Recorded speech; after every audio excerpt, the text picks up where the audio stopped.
So it seems that there was a Google event today and they announced the Pixel 7 and the Pixel 7 Pro. And as someone who had used the Pixel 6 Pro before I gave it away, here are my thoughts and opinions on which one you should get. And this is again my opinion, so it may vary with someone else's. So should you get the Pixel 7 or the Pixel 7 Pro? Because there is 300 Australian dollars difference if you buy it here in Australia. Not too sure about anywhere else in the world, but Pixel 7 here in Australia starts at 999 Australian dollars, whilst the 7 Pro starts at the 1299 Australian dollars. With that difference, what are you missing? Is it something drastic that spending the $300 extra is going to be worth it? In my opinion, no, it's not going to be worth it. Because if you're really out in the market to buy a new phone and you want the clean possible stock Android experience, then go with the Pixel 7 because you're going to be saving $300 and not going to be losing much. Yes, with the Pixel 7, you're going to get full HD plus 6.3 inch display that only goes up to 90 Hz, whilst the 7 Pro has the Quad HD plus LTPO display that goes up to 120 Hz. And 7 Pro probably has a bit more battery because of its size, but you're not going to be noticing it that much.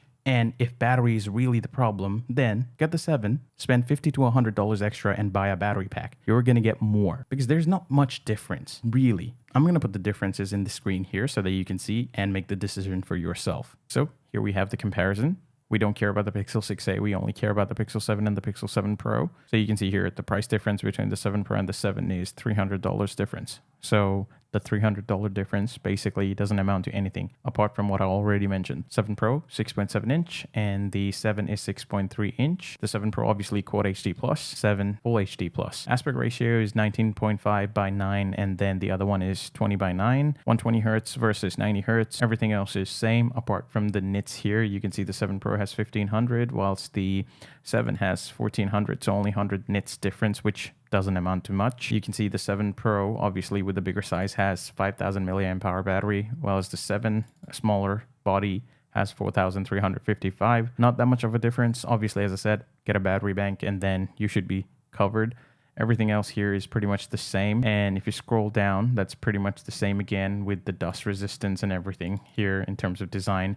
Memory and storage, the Pro has 12 gigs of RAM, whilst the 7 has 8 gigs of RAM. That shouldn't really make that much of a difference. It has the Titan M2 security chip, and pretty much in terms of security, everything is the same when it comes to 7 and 7 Pro. It has the Google Tensor chip, which is again the same thing. Camera-wise, it's pretty much the same apart from this right here. As you can see, Pro model has the 48 megapixel quad Bayer PD telephoto camera, which the Pixel 7 doesn't have. If you want this, if you really need this, then you have to go with the 7 Pro instead of the 7. But again, you will not notice that on your day-to-day use. You can take better photos and you can go about day-to-day with just what's available here. You don't need this 48 megapixel thing. And everything else here is pretty much the same in terms of front-facing camera. And the camera features, there's photo on blur, which comes with both the 7 and 7 Pro. The macro focus, obviously, you don't get with the 7. You need the 7 Pro. That is again the Pro camera thing. It has night sight, top shot, everything else is the same. So as you can see, there's not much difference.